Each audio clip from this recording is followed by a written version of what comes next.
Good morning, good evening, or good afternoon for those of you who are watching in a on a different continent, right? My name is Vivian Acquah, and I am a certified diversity executive, and I'm devoted for making topics to workplace wellness and DEI more accessible for everyone. So I provide bite-sized content for people to be able to digest and embrace workplace well-being and also DEI. I've worked with different companies like Google, Amadeus, Heineken, Zalando, Eon to support them with amplifying DEI from within. And Mary Jane, introduce yourself. Yeah, hi, hello everybody. Nice to be back with you, Vivian. By the way, Yeah, we've always. had a little bit of a break in our monthly meeting. But yeah, so Mary Jane Roy, my company is Creating Waves. My areas of expertise have expanded over the last 15 years. Uh, Primarily, my focus is on resilience, developing strategies to better deal with stress and building resilience in your life, emotional intelligence, agility. The last few years, I've really done, and thanks to Vivian and other colleagues, I've really dived into the DEI space as well. And next to the work that I do with Vivian and other colleagues in this area, I'm also really focusing on ageism, both outerism, olderism, and youngerism. So those intergenerational workforces. These are also areas that have captured my attention in the last few years. So that's a little bit about me in a nutshell. And I just want to, I said to Vivian, I would define resilience so that we start this off with a clear understanding of where I'm coming from as far as resilience is concerned. And I use the definition that I was taught when I did some studying through University of Pennsylvania in the positive psychology department. And that is that it's the ability to bounce back from adversity, so stressful situations, and the ability to grow from challenges. And this is what I call the bouncing forward. So we always often think about bouncing back, but equally important, if perhaps not more so, is the bouncing forward, that we can actually learn and grow from those challenges that we've experienced. Um, so yeah, let's dive into the topic, Vivian. Yes, and also to add on to what Mary Jane said previously, right? So today's topic is about empowering high performance through resilience and DEI initiatives. And one of the things that I want to highlight, given the fact that Mary Jane talked about bouncing back, but also bouncing forward, we need to apply our growth mindset when we are activating this journey with us, right? If you want to activate high performance, growth mindset is very important. For those of you who don't know what I'm talking about, you can look me up, Vivian Acquah, and look up growth mindset, and you will find a video of my child, of my son Orlando somewhere, where he explains what the growth mindset means, right? And if not, reach out to me PM, and I'll send you the link of that particular video. But on that note, though, I also need to explain what is a high performing team, right? So a high performing team is a group of individuals who leverage their collective skills, diverse perspective, specialized expertise, and also their complementary skills to accomplish challenging goals, right? These teams are hyper focused, achieving clear, outstanding results, and they thrive on foundation of trust, collaboration, and also a shared sense of purpose. So I'm gonna add a slide because this slide is the main foundation of today's conversation, right? We want to amplify high performance, but also I want to add up some data that is relevant for high performance, right? So according to McKinsey, when you look at the performance, diverse workplaces outperform less diverse workplace, right? 36% of the companies have seen a greater profitability. And then you have innovation. Given the fact that AI is dominating, tech is dominating at the moment right now. So if your company is not investing in DEI or resilience or not investing in skill building, right? Skill building as in knowing your way around the tech now, but also the tech in the future, you won't be able to see a return on your innovation, right? You want to think as ASML. If you don't know ASML, ASML is a Dutch company for now which has grown in hugely. 2018, their net revenue was like 2 billion, and now 2023, their net revenue is 8 billion, right? Who doesn't want to be like ASML, right? So we need to also look into the talent aspect as well, because with the growing purpose, with people being connected in the workplace, they want to connect their purpose to the workplace, right? So I want to mention that as well. um High performance teams, right? So what are the levels? And I just want to jump in, Vivian. The one of the things that I think we need to make clear, going back to that initial slide that you showed, Yeah. is the fact it's not just diverse workplaces, but Hmm. diverse and inclusive Yeah. workplaces that Yeah, are achieving exactly. this. Okay, Exactly. so Diversity means nothing if you don't put an emphasis on inclusion and also add the ingredient equity. But inclusion is everything. That should be the end goal of the conversation and of your culture, right? yeah, So looking at high performance, right? High performance, the people have a united purpose, sustained results, and it's about winning together. No matter what, we are winning together, or we lose and learn from that experience so that next time we win together. And then you have the work group, where sometimes there is a purpose overlap, sometimes there is coordination, and you have a team full of winners and losers instead of that united purpose. And the last group is the group of individuals, where you have individual purpose, individual performance, individual. Oh, I see that I've written down the individual purpose twice, but it's individual coordination, right? So it's me, myself, and I, instead of thinking about me, the team, and the organization, right? So to give also some depth regarding the figures, this is from the Gallup Research State of Global Workplaces, right? So this is what's happening on a global level, where only 23% of your workplace, of the people, 23% of the people within your organization are fully engaged. You want to take over, Mary Jane? yeah. Well, I think the next slide, if we show the European numbers, let's maybe move to that. We go to the next slide. Well, Let's also simmer in the quiet quitting, right? Because Well, okay, but yeah. I guess I was going to do that on the next one as well, Mhm, you know. mhm, So, and these are the people years ago, we started to look at this data on mhm. presenteeism, and at the time, presenteeism was only talking about medical reasons. So somebody comes to work, they've got chronic back pain, migraines, etc., that they're not able to fully perform Mhm, because of a medical. But we also looked at what now is being called quiet quitting. So mhm. those are bums on seats, literally in the workplace. They're doing exactly what they need to do and nothing more. So Yeah. you're not getting their full potential out of them.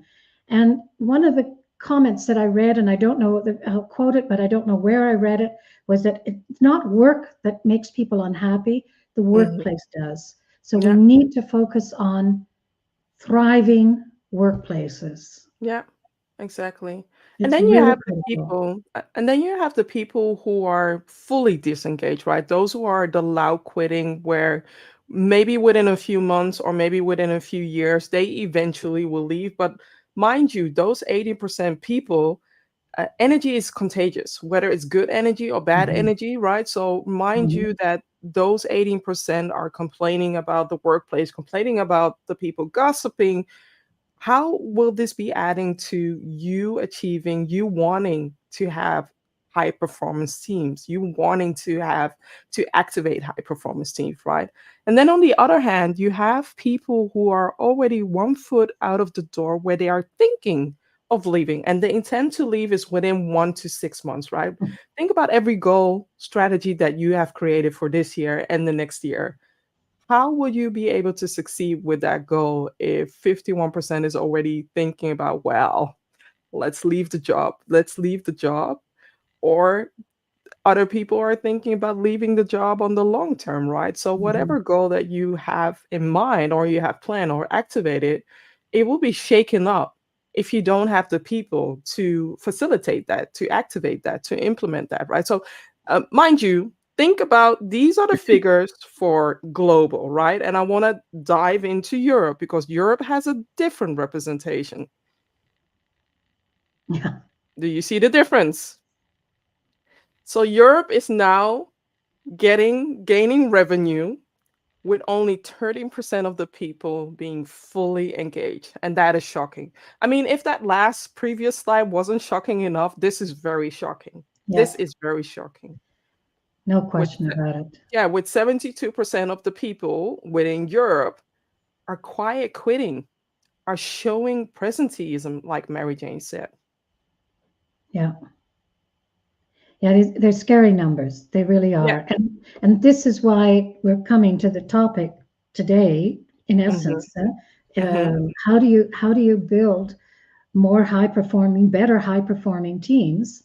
Hmm. And it is about thriving in the workplace. It's about Yes. creating a thriving environment.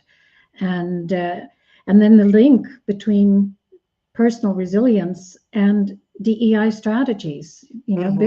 building a very strong interconnectedness in these two areas is going to help change the pie on the left-hand side for sure, and very likely the pie on the right, you know. Definitely, Yeah. definitely the pie on the right. So if you have any questions, by the way, make sure to ask them in the comments. When we notice the questions during our session, we'll make sure to bring it up. But know that you can ask us anything that has to do with this topic, right? But I also want to bring up a question that is relevant for this session, right? So how can organizations integrate resilience training into their DEI, so diversity, equity, and inclusion initiatives, to empower high performance, Mary Jane? What are you thinking? Well, first of all, I think uh, leaders need to understand that personal resilience, it enhances adaptability. All right, Mm-hmm. and that trait is essential um, in all organizations, but certainly in diverse and inclusive organizations, and certainly in the FUCA of Bani world, as there's another acronym out there Mm-hmm. describing the chaotic state that we're living in, and uncertainty and ambiguity. So integrating personal resilience into the DEI strategies that really enhances the well-being and effectiveness of employees. Um, it supports a culture of inclusion. Um, yeah, it just contributes to the overall success of the organization. And the bottom line for me comes down to don't make this a checkbox exercise. Mm-hmm. So how can you integrate resilience? Provide the training. We're not learning this in our At schools, education system at and sometimes school, not always at home, right? So and it's a valuable very opportunity often for not. companies to embed it in their strategy, in their learning and development skill, right? We learn so much about the hard skills, but we also need to pay attention that the soft skills, even though Yeah. the naming, I don't agree with the naming, No, the no, soft skills are so necessary to thrive in today's VUCA world yeah. environment for everybody, not only for leaders, for everybody as well. For everyone. Yeah.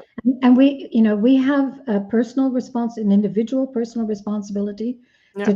to work towards developing these for ourselves, but we have to have the space and also the expertise in order to do it. And again, with the study that I did at University of Pennsylvania, uh, Hmm.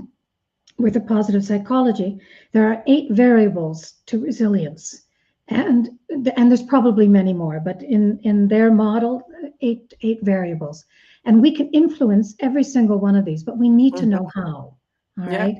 So that's the key factor that, Know how and learn how to implement that yeah, as well. And it takes time, right? It's not done in a there's no one-time quick training. It fix. takes time to support people with that as well. And when it comes to DEI, right? So I talked about high performance previously, that high performance teams, they thrive on trust, they thrive on Mhm. collaboration. And one of the things that is very valuable is when you as a company are aiming for inclusion, you automatically work towards trust, work towards collaboration, work towards a place where people feel safe, when they are able to bounce back, right? So from a DEI perspective, you need to make sure that you have different initiatives in place that are supporting the people, supporting the team, and also supporting the organization, where it's about leveraging the diverse perspective.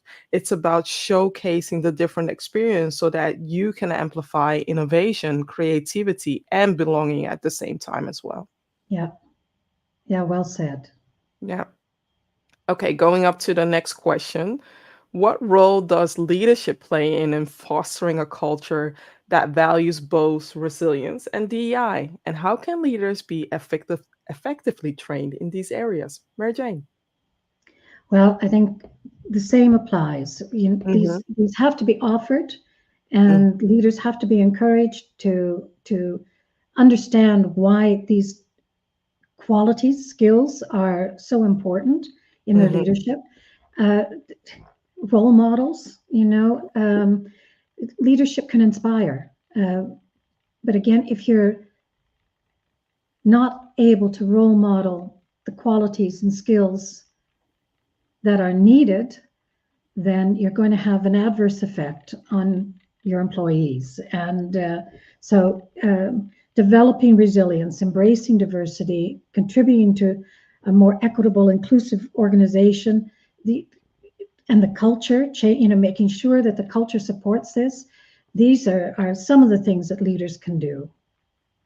And also to add on to what Mary Jane said, right? So many leaders, they have learned a certain leadership style, right? I'm not gonna condemn the old leadership style, but what I am going to add is challenging yourself to become an inclusive leader, right? Because that is the main recipe for you to unlock high performance within your team, where you are also individually reaping the benefits of you becoming an inclusive leader, but also within your team when you are challenging your team members to learn more about inclusive self leadership.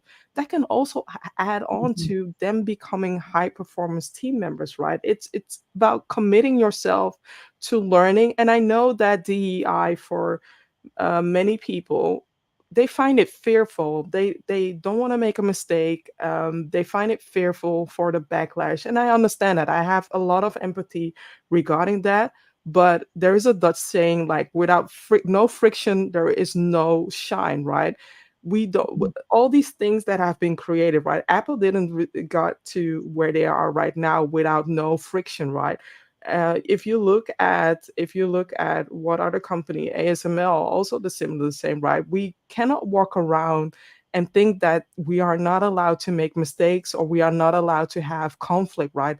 Conflict is good, but the most important from the conflict is it's good to train yourself to have a productive outcome and know how to manage a conflict, right? We don't know how to manage a conflict, and therefore the outcome isn't productive. These are all skills that you can learn when you are committing yourself to become an inclusive leader, or you can teach within your company, right? There are different trainings that Mary Jane and myself provide to empower you, but also to add to your skill set so that you can tap into that high performance team element as well. Yeah.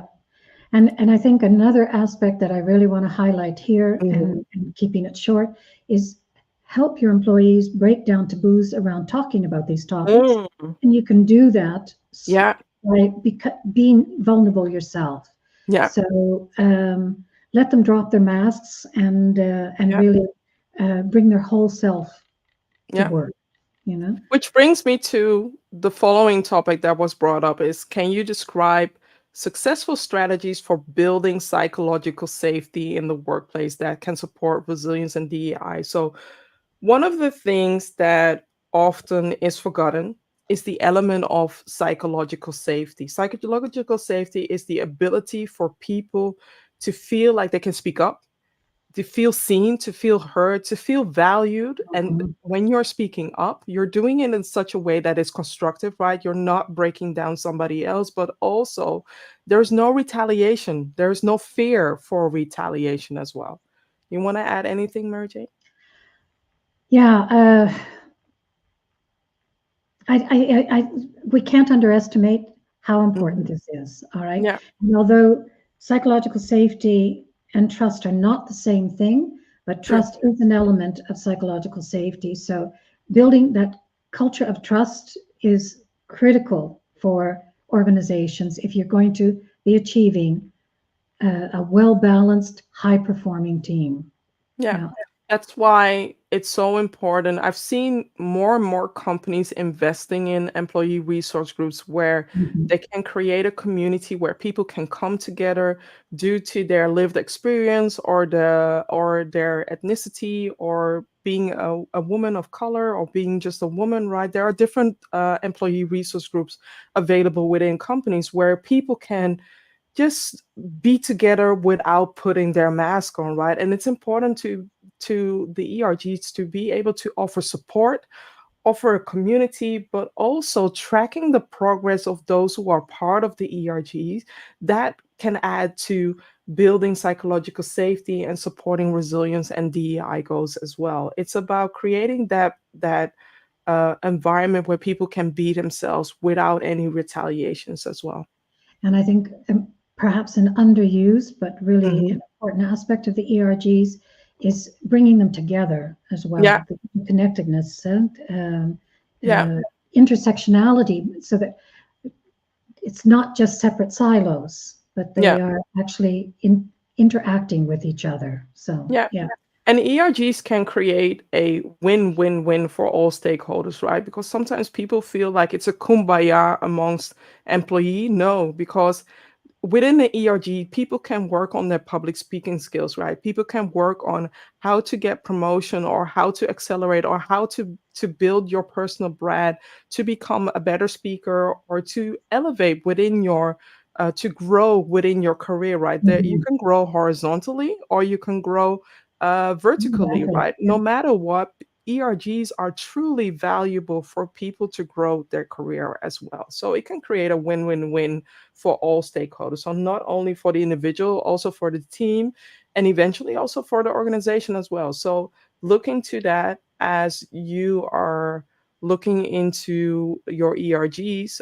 Do you have enough ERGs as well? Do you feel like everybody is part of the ERG? Is the majority part of the ERG as well? And ask around, ask within your company what ERGs are missing, right? Because it can be of valuable essence to create that high performance within your team. And I want to add one other thing, because often the ERGs, it's all typically volunteer work. But Mm-hmm. if you're going to be successful as an organization in implementing a resilient, diverse, inclusive, Yeah. equitable culture, With then sponsorship, with executive sponsors. with executive sponsors, the leadership has to be fully supportive of it, but also there has to be a team in place. And it has Mm. to be not just an extra workload as a volunteer that you're going to take on these particular aspects. Yeah. I don't believe that will work. And maybe I can be proven wrong that there are organizations out there who have done this purely on volunteer basis. But I truly believe you need people who have the expertise in this to really embed it in the culture. Yeah. Otherwise, again, it's like checkbox, tick box Yeah. Yeah. activities. Yeah. No, I've seen ERGs hiring, DI consultants like myself, but also yourself, where they're asking, let's go through our ERG processes, strategies. What can we do to implement low-hanging fruit? What can we do to ask more people to join us, right? And there's so much low-hanging fruit on the floor, but nobody sees them. I see them, we see them, but nobody Mhm. sees them, right? So it's helpful to bring outside expertise in so that they can support you during this during in activating or reactivating your employee resource group as well. Okay, Yeah. now is the fun part, right? Because what are the pitfalls organizations face when it comes to resiliency and promoting DEI? I'll start with you, Mary Jane.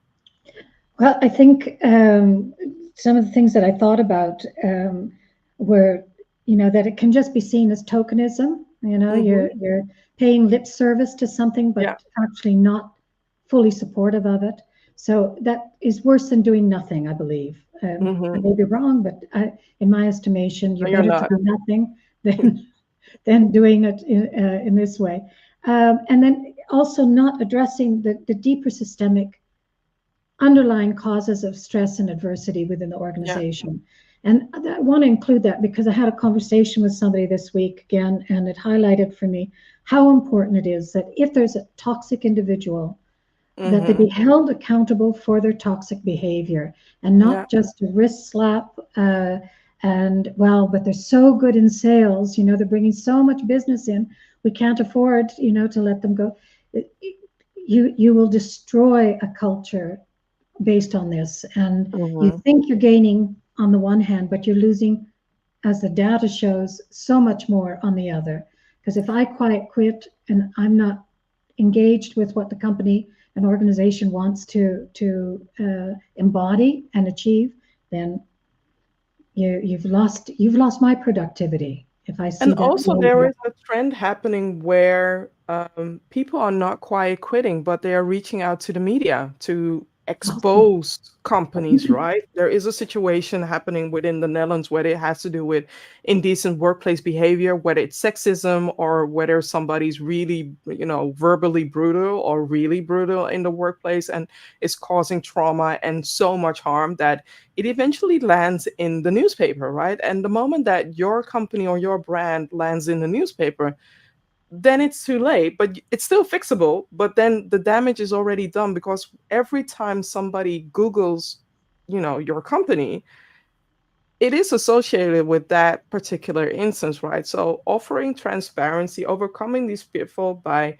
having a sustained DEI team or committee that is responsible and also held accountable for the initiatives that are creating, but also don't treat DEI and resiliency training as a one night stand, right? Mhm. A lot of people laugh when I say that, but oftentimes people go for the check in the box and say, well, we have done the unconscious bias training and then it's done. No, the training that we provide, it's building your skill, and it takes time to train your skill, and also takes time for you to own and embrace your skill, right? So having tools in place, resources in place for you to follow up on a training or for you to deep dive on a particular topic, that can be of value for so many people, right? So don't treat DEI as a one night stand, because it's not positive, not positive for the individuals or for the team, but also not positive for your organization as well.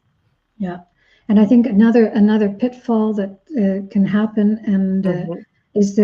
and I've heard of this because of gender Yeah, fatigue, gender diversity fatigue, but that term diversity fatigue, yeah, uh, the numbers show, even though people think that, oh, we have to do, it's all about gender again, uh, hmm, we're still nowhere near an equitable position. yeah, And some of the stats show that it could take 130 years before women have an equitable place with men in the hmm, workplace and in society. So we still have a lot of work to do. So you need to be able to address that fatigue hmm, with data, with numbers, all right, and let people know we're not done.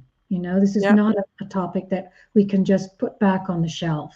hmm. Um, if so, that 130 years will become 200 years. And I mean, the impact of it is that your competitor, who is, oh, can you see me? yeah, I saw yeah, a it just glitch. froze for a sec.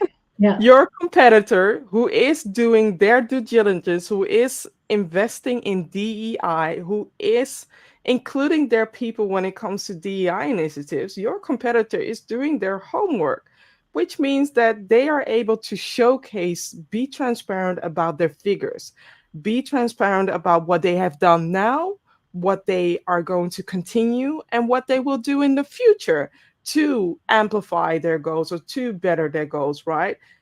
These transparencies is going to show up more and more, and also given the fact that the EU um, um, has made it Mandatory? has yes, mandatory, yes, thank Mandatory? you, has made it mandatory that certain companies need to show in the CSRD reporting, they need to show what they are doing when it comes to the people part, right? When it comes to the social part. What have you done regarding pay equity? What have you done with the gender efforts? What have you done on other levels so that people can read what you are doing? It's not only beneficial for talent, it's also beneficial for the stakeholders, shareholders as well, and also beneficial for external people, right? Because nowadays, some companies in the Netherlands and also outside of the Netherlands are being attacked because of Extinction Rebellion, for example, right? So be transparent about what Mhm. you're doing so that people can see that you are creating a sustainable environment for all, not only when it comes to sustainability for the environment outside, but also sustainability for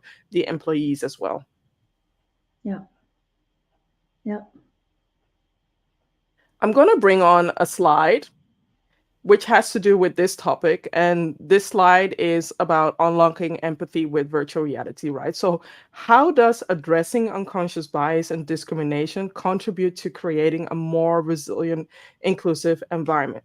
I'll start with you don't know what you don't know.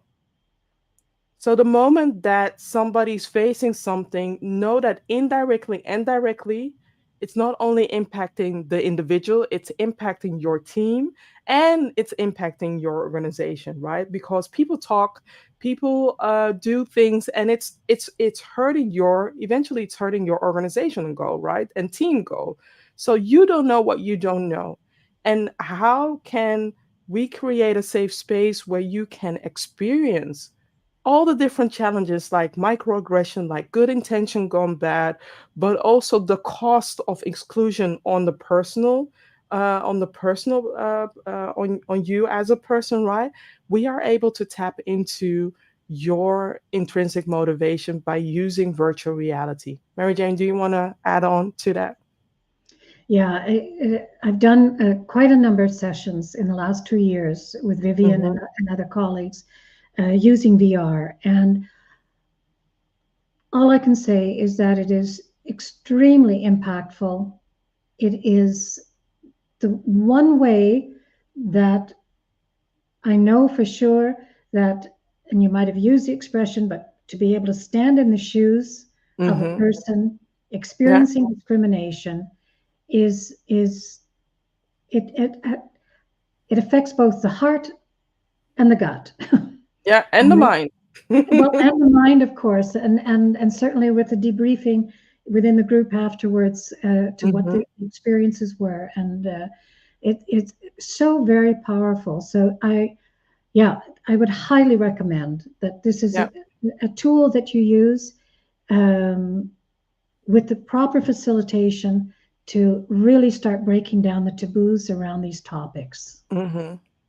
Yeah. It's about showing the unknown, showing the unseen, showing what is invisible for so many people, right? It might be so. We have encountered in our training that some of the attendees said that they never had to face or deal with exclusion, right? So if you've never faced that, then I definitely can understand that it's sometimes very challenging to understand when somebody's complaining about a colleague that you see and value as a really nice colleague, right? So sometimes the reaction may be like Peter, but Peter is such a nice guy. He would never do that, but he wouldn't do it to you, but he might behave in a horrible way to somebody else, right? So it's important to realize that your lived experience, your background, and also your unconscious bias may be active, right? When you are responding like that. And we want to make sure that we also invest in creating a high performance team, creating a high performance team. So why are we so excited about virtual reality? Well, virtual reality takes people faster to train people than 4 times faster to train people than traditional training, because with traditional training, I'm not always able to tap into your intrinsic motivation. With virtual reality, I'm able to tap into your mind, and your mind literally thinks that you are going through that experience, right? So people have shared even after 2 years, they have shared, I will never, ever forget what I experienced with you. It was so impactful. It really touched me. And it also spurred me to take action within my team as well. Mhm. It is 275% faster to train people than with, okay. I have to make an apology. This is my not my dyslexia showing up. Yes, I am neurodivergent dyslexia, so I'm gonna look up what I should have shared in this slide as well. But these are all figures that I created from the PwC slide. So I'll make sure to share that slide as well to bring the slide up. But Mary Jane, can you take over? Then I'll look up the slide from the PwC page. Right. Okay. And I think you know, having these kinds of tools available now, uh, it's not just a theory. Yeah? This goes beyond theory, and which I think is one of the reasons why you're going to, when Vivian can show us the data from the PwC study on VR for training, it is yeah, extremely powerful. Okay, for ensuring that people retain much Hmm. more of what they've experienced than Yeah. just what you hear. Yeah, so as you can see, 275% feel more confident. Why? Because they are able to learn about the experience, but also how they would be able to respond, right? So they feel like they can apply a skill, a learned skill that they learned through virtual reality than to 10 times role playing, right? It takes some time to understand what people are going through. And then also 375% are more emotionally connection. Like I said, we are able to tap into people their intrinsic motivation with virtual reality as well. And people are 4 times more focused than their e-learning peers as well. So when you look at, I'm not diminishing traditional training because traditional training is sometimes needed and also needed to have a trainer there. I'm not diminishing also e-learning, right? There are really good e-learning tools, micro learning tools that I provide myself for people to learn the different things in a bite-sized way. However, I do want to say that starting with traditional training first, there are ways to make it impactful. But then again, when it comes to leadership, VR training should be part of leadership development. I wrote an article earlier this week as well, so I'll attach it to the summary that I will create so that you have access to that. But know that if you want to tap into high performance teams, creating that, activating that, it starts with the leaders. It starts with Yeah. providing them tools, resources, a toolkit for them to become inclusive leaders so that they will learn how to support their team better. But also, after that, after you have invested in the leaders, it's also important to invest in the employees as well to learn what they can learn for themselves to become inclusive self leaders as well. Mm.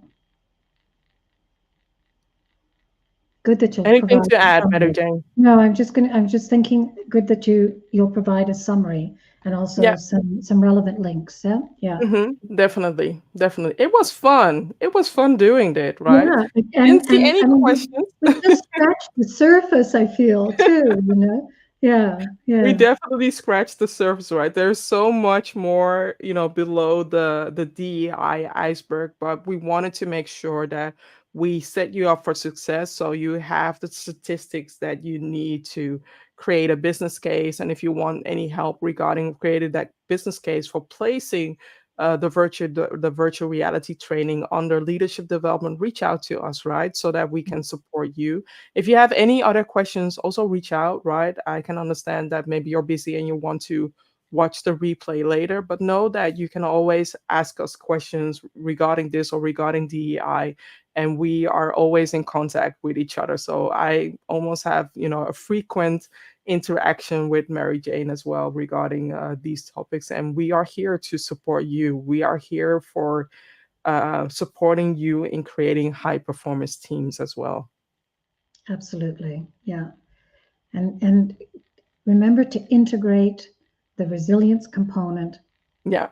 together with, because Yeah. that will make the organizational culture so much stronger. Yeah. Mm-hmm. Definitely. Definitely. I see a comment.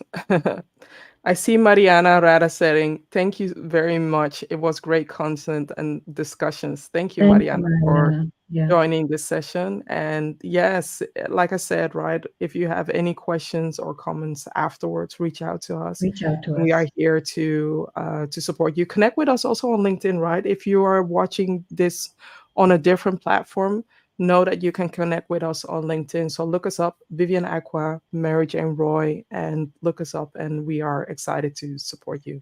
Have a good Friday, everybody. Bye, everybody.